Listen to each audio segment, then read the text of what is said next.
Olá, seja bem-vindo, seja bem-vinda a mais uma edição do LBCA Cast, o seu encontro com direito, negócios, um cafezinho e, claro, muita tecnologia e inovação. Hoje eu tenho aqui Fernando Torres, sócio da LBCA, para contar a sua experiência em diversos projetos, com diversos clientes, mas principalmente o trabalho que ele tem desenvolvido na LBCA, junto com a tecnologia, com o procedimento de Visual Law. Fernando, seja bem-vindo. Muito obrigado, Ricardo. É um prazer estar aqui nesse dia de hoje para falar sobre esse assunto tão interessante aí. Acho que vai ser uma conversa bem proveitosa. Fico muito feliz. Bom. Obrigado, Fernando. Para que aqueles que ainda não te conhecem possam conhecer a sua história, a sua trajetória, conta pra gente quem é o Fernando Torres, a parte acadêmica, a parte profissional, até chegar hoje nesse momento como sócio da LBCA e um dos líderes da frente do Escritório de Direito do Consumidor. Legal. Bom, eu sou Fernando Torres, eu já estou na LBCA faz 15 anos, eu entrei em 2010, entrei como advogado, era recém-formado praticamente, e aí percorri um longo caminho, aí eu passei para a parte de gestão, assumi algumas carteiras e hoje eu sou sócio-head de uma das áreas de relação de consumo do escritório. No que diz respeito à parte acadêmica, eu tenho mestrado em Direito Político e Econômico pela Universidade Mackenzie e é isso. Muito bom, bela história, trajetória. E como líder de equipe também, me conta um pouco dos times que você lidera no escritório, uma pessoa, 20 pessoas, 30 pessoas? Bom, o meu time, ele está, graças a Deus, aí em franco crescimento. A gente vem assumindo novos desafios, são novos clientes de vários segmentos econômicos. Hoje eu tenho uma carteira, hoje eu fico à frente de uma carteira de aproximadamente 15 clientes, como eu disse, de um portfólio bem diversificado ali, desde o segmento automotivo, alimentos, cosmético, eletrônico, turismo. Então é um portfólio bem variado. Isso é legal porque cada dia é uma novidade, dá uma possibilidade, a gente tem uma possibilidade de sempre estar em contato com coisas novas, com assuntos novos. E hoje o time tem aproximadamente 30 pessoas. Muito bacana. Como sócio, como advogado, responsável aí por uma boa parte dos clientes do escritório, fazendo a gestão de pessoas, mas de repente o Visual Law entrou no seu dia a dia, no seu mundo. Como que isso aconteceu? Como que você teve contato com essa prática que hoje é tão comum? Bom, a LBCA ela tem nessa pegada de inovação muito forte, um escritório que ele tem como um dos pilares a inovação. Então a gente sempre tem esse desafio de pensar em resolver as dores dos nossos clientes de uma forma inovadora. E basicamente todo fim de ano a gente tem um encontro com os sócios do escritório, onde uma das pautas, um dos desafios é a apresentação de novas soluções. E eu não me recordo muito bem, se eu salvo engano foi em 2018, o Jaime, ele veio com essa ideia, ele tinha feito um curso sobre Visual Law e ele veio com essa ideia para a gente poder apresentar uma inovação no escritório, inicialmente na área de contencioso. E ali foi o primeiro contato que a gente teve de fato, com o Visual Law. A gente começou a estudar, na época não tinha ainda muita referência sobre o assunto aqui no Brasil. A gente já trabalhava, mas não sabia que trabalhava, A gente tinha muitos infográficos, que a gente fazia naquela época, mas a gente ainda não tinha um conhecimento ali sobre todos os benefícios do Visual Law. E aí, nesse primeiro momento, a gente teve a ideia de transformar uma petição do escritório, com essas técnicas de Visual Law. E aí a gente fez um trabalho na época, foi para uma carteira de cosmético e o resultado inicial foi bem bacana, Muito bom. E para quem, claro que Visual Law não é um tema novo, mas muita gente quer saber qual que é o ponto inicial de você transformar um documento assim padrão em um Word, de uma contestação para um documento ali ajustado. Eu já tive a oportunidade de ouvir você falando, apresentando, ministrando uma aula algumas vezes, e você fala muito, Fernando, quero que você explique dessa empatia, de conhecer o outro lado, de conhecer o que ele precisa. se é que esse é o primeiro passo, né? Uhum. Conta para quem está nos assistindo, nos ouvindo, a importância de conhecer esse documento, a finalidade dele e essa importância da empatia nessa fase inicial. Bacana. Bom, o Visual Law, é claro que aqui a gente não vai ter tempo para explorar profundamente, mas assim, o Visual Law, ele é um produto do Legal Design, que é uma metodologia de inovação. E o Legal Design, eu vou simplificar muito aqui, mas um dos principais objetivos é realmente pensar no destinatário final, né, na humanização ali, quais são as dores do destinatário daquela inovação. Não é simplesmente inovar por inovar. E quando a gente fala de Visual Law, muitas vezes está relacionado ali, o problema, a dor do destinatário final está relacionada a entender aquele documento. A gente sabe que quando a gente tem contato com documentos jurídicos, né, muitas vezes os destinatários são pessoas leigas que não têm esse conhecimento. Né? E os documentos jurídicos, eles têm até uma praxe, né? Tem um jargão complicado, né? Um jargão jurídico, e a ideia é justamente a gente tentar simplificar. Então, a metodologia do Legal Design, ela ensina isso daqui. Primeiro, é importante você conhecer do assunto, né? Você está imerso ali no problema do seu cliente, então assim, uma petição, o destinatário é o juiz, então assim, o que o juiz precisa saber? Lá no escritório a gente tem muitos clientes de tecnologia ou que prestam um serviço convencional, mas de uma forma inovadora, e muitas vezes o juiz ele não compreende, até porque, né, ele está imerso ali em vários... muitos temas, muitos processos. Muitos assuntos, né? Então a gente muitas vezes precisa explicar para o nosso, né, para o juiz como que funciona o produto, o serviço do nosso cliente. O Visual Law é uma técnica excelente para isso, porque a gente consegue reescrever... primeiro observar ali qual que é a dor e criar uma estratégia, um roteiro, como a gente costuma falar dentro do escritório, um roteiro para tornar aquele tema mais inteligível, né? Apresentar esse tema de uma forma mais empática para o destinatário final. Então, é sempre construir o documento de trás para frente. Muito bom. E aqui no nosso LBCA Cast a gente gosta de histórias, né? Histórias reais, histórias aquelas com H. E... há uma história verdadeira em que você, para conhecer essa experiência do cliente, do nosso cliente, visitou um stand de vendas de imóveis, né? De um novo imóvel. É isso mesmo? Conta como é que foi essa experiência, né?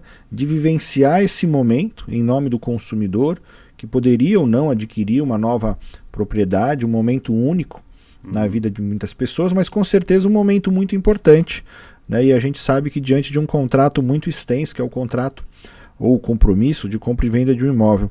Conta como é que foi essa experiência, né, de empatia, de se passar, de viver aquele momento como um consumidor. Bacana.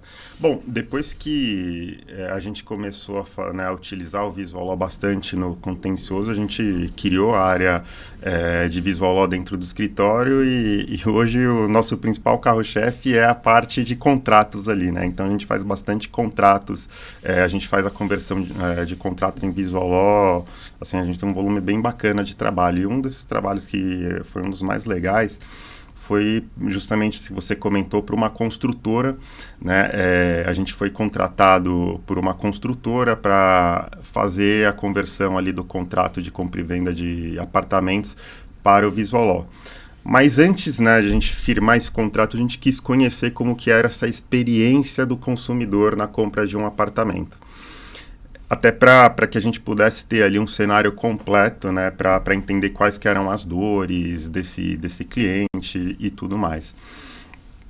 E aí a gente foi fazer uma visita no stand de vendas, a gente ficou positivamente impressionado porque era um stand de venda super moderno, muito interativo, tinha uma televisão assim, maior do que essa daqui, onde o consumidor, né, a pessoa que estava interessada em comprar um apartamento, ela podia ver qual que era a planta, como que era o condomínio, clicar, interagir com aquela planta. Tinha uma maquete também super moderna que levantava, né, mostrava como que era a parte interna. Então, assim, foi algo bem bacana. A recepção, né, que o corretor deu pra gente também foi muito legal, uma atenção enorme, café, sentou para conversar com a gente, atendeu a gente super bem. E aí a gente não tinha passado para ele que nós éramos advogados, né, da empresa, contratado para fazer um serviço de visual law, então ele achou que fôssemos um consumidor.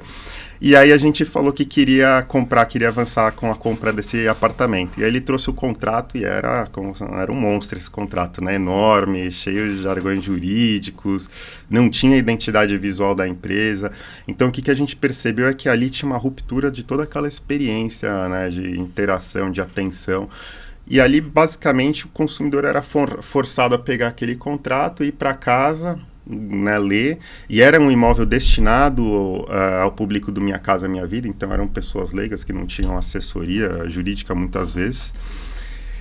E acontece, como é um segmento que tem muita concorrência, a gente percebeu que muitas vezes a empresa ela perdia a venda naquele momento. Então, assim, o contrato, embora no documento trazia grande segurança jurídica, mas ele atentava ali contra o principal objetivo da empresa, que era a venda de imóveis, né? Então, a pessoa levava aquele contrato para casa, era impactada por um outro anúncio e ia para o concorrente. Então, a gente fez um plano em cima de toda essa experiência, né, para tentar transformar esse contrato numa experiência visual, empática, interativa, assim como era no stand de venda, e diminuir esse tempo, né, de conversão desse lead, né? O contrato, a nossa ideia é que ele fosse um documento que garantisse a segurança jurídica, mas também que agilizasse ali a conversão de venda. E aí a gente fez um documento, ficou muito bacana, já, com toda a identidade, a gente simplificou bastante o conteúdo daquele documento e no final a gente criou um assistente de inteligência artificial, né, com técnicas ali de RAG e Docklin também, para que o usuário conseguisse conversar com aquele documento. O que acontecia? Existia uma FAQ com mais de 1000 perguntas e respostas, né, que o telemarketing ali na verdade não era o serviço de atendimento ao consumidor, né, ele tinha já tabulado essas perguntas mais frequentes, que eram as referências que eles buscavam para responder a pergunta, e a gente treinou a inteligência artificial para ser responsiva com aquela FAQ. Então, tinha um QR Code que o usuário, né, que é o destinatário daquele documento consumidor, ele poderia acessar e sanar todas as dúvidas. Então, ficou um documento bem completo ali e a gente conseguiu atingir esse objetivo. Visual Law na prática, né? Contratos. E você acabou conectando outro assunto também. E esse não dá nem para comparar, né, Fernando? Visual Law é um tema muito recorrente, muito importante, mas quando você fala de inteligência artificial, ele passa na frente automaticamente e você conseguiu conectar os dois. E há também uma experiência, um case bem bacana da LBCA, de um projeto liderado por você, de usar inteligência artificial na construção de documentos em Visual Law. Não no contencioso, no coercitivo, mas sim no contencioso. Conta essa experiência, como tem sido. O que eu sei, fazendo um spoiler aqui da história que você vai contar, é que esse cliente tem 100% de vitórias. Nesse caso específico, em que o Fernando e o time conseguem conectar direito, inteligência artificial e Visual Law, claro, para obter ótimos resultados. Conta essa experiência para a gente. Bacana. Bom, quando a gente fala em construção de Visual Law, seja no contencioso, seja na parte de contratos, a gente sempre tem que partir de uma roteirização e da associação de imagens, né, imagens essas que vão auxiliar o destinatário final a ter uma assimilação melhor do conteúdo jurídico que a gente quer transmitir. E com o advento da inteligência artificial, isso daqui, ela ajudou muito na transição desse trabalho, né? Então foi algo, ela é uma ferramenta muito poderosa, seja para sumarização, seja para sugerir imagens, né? Então também ali a gente fez um sistema com linguagem Python para que ele pudesse auxiliar a gente tanto na conversão, tanto na roteirização dos nossos textos e associar imagens que pudessem complementar esse conteúdo escrito. Então a gente teve um trabalho muito bacana, que foi numa empresa do segmento alimentício, em que um dos principais assuntos ali em discussão era a questão de corpo estranho. E a gente fez uma visita na empresa e a gente viu que era impossível existir uma contaminação. Eram várias etapas de produção e todas as etapas de produção elas contavam com uma barreira que a gente chama de kill step. Então, assim, determinada etapa tinha um ímã, tinha um filtro, tinha uma balança. São vários kill steps ali que evitam ali qualquer contaminação, por menor que seja enfim, o organismo ali ou a propriedade que possa contaminar. E o que a gente via na prática é que existiam essas ações, mas muitas vezes era por mal conservação do consumidor mesmo. Ele deixava ali um pacote aberto e ali entrava alguma coisa, alguém deixava alguma coisa. Só que muitos casos eram em sede de juizado especial civil que não cabia perícia, né? Então a gente já tinha esse conhecimento porque era um cliente que a gente cuidava. E aí a gente decidiu fazer uma roteirização explicando, a gente visitou a fábrica, entendeu qual que era esse fluxo e fez ali um trabalho de visual law com a inteligência artificial para sumarizar todo esse fluxo de fabricação. Eram vários organogramas ali que explicavam ali a cronologia do fluxo de fabricação, com muitas imagens, mas eram imagens reais que a gente não poderia utilizar, porque ali tem segredos industriais e tudo mais. Então a inteligência artificial, nesse momento, ajudou muito a gente tanto na sumarização do processo fabril, quanto associar imagens a cada etapa do processo fabril. E isso fez com que a gente pudesse fazer uma petição aí super sucinta, mas com conteúdo muito completo e visual, para o juiz poder entender ali, ter essa mesma impressão. É claro que nem todos os juízes iam conseguir visitar a fábrica, mas a gente queria levar de uma forma bem sucinta. A gente acabou fazendo isso em 2 páginas praticamente, explicando o fluxo fabril e todos esses kill steps, né, para ele entender como que funcionava a produção do produto em discussão. Então foi um resultado bem bacana, como você mesmo mencionou. A gente teve 20 processos já julgados, foi um trabalho que a gente fez no começo do ano passado. A gente teve 20 processos que já foram julgados e todos a gente obteve esse, a gente não perdeu nenhum até o momento. Muito bom. E agora, aproveitando para falar exclusivamente de inteligência artificial, Fernando, conta o que você, dentro da gestão da sua área, para os seus clientes, tem feito na LBCA, utilizando as soluções da LBCA. Sei que ali também tem, né, outras sócias que gostam muito do tema, são fãs do tema. Conta alguns cases de sucesso de inteligência artificial hoje na sua área. Bacana. Bom, como eu disse, né, o escritório ele tem esse pilar da inovação e a gente busca sempre associar a inovação para gerar valor para o nosso cliente ou gerar valor dentro da nossa atividade. Algo que a gente consegue economizar de tempo para a nossa equipe vai gerar mais qualidade no resultado final e também sempre pensando em dores do nosso cliente para que a gente possa gerar valor. Então, eu acho que esse daqui é sempre o primeiro ponto. Um projeto, a gente tem muitos projetos lá dentro da área de contencioso consumerista, né?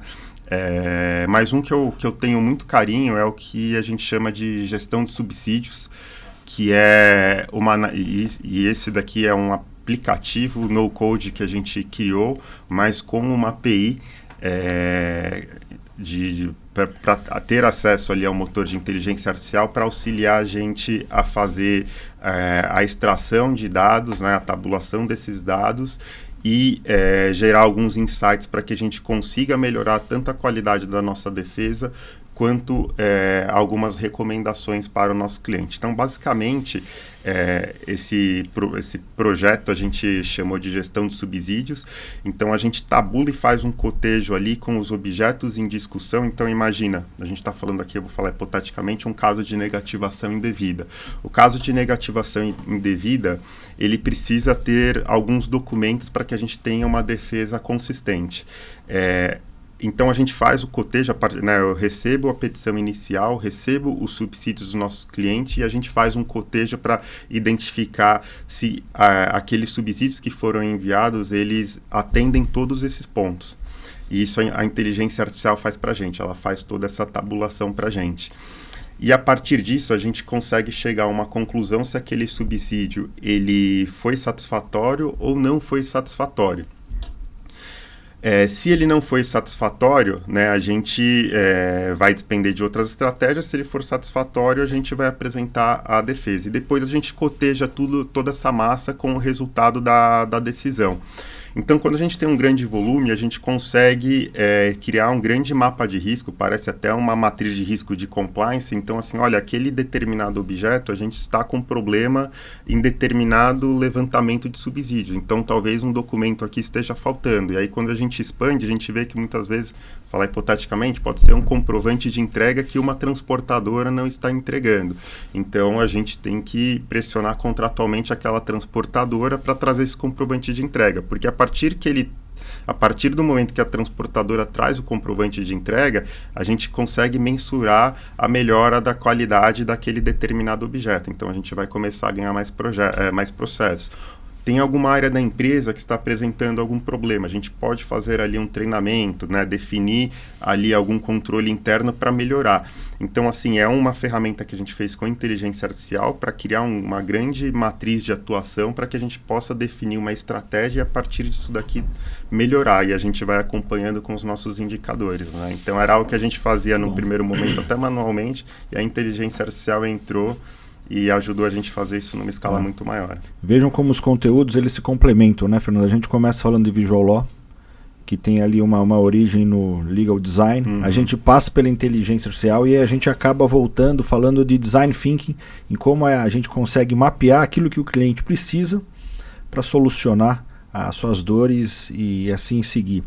E para a gente finalizar, Fernando, você é um jovem advogado já com 15 anos de LBCA. A gente sempre termina as nossas conversas com o nosso entrevistado trazendo lições, dicas, conselhos para o jovem advogado, para a jovem advogada.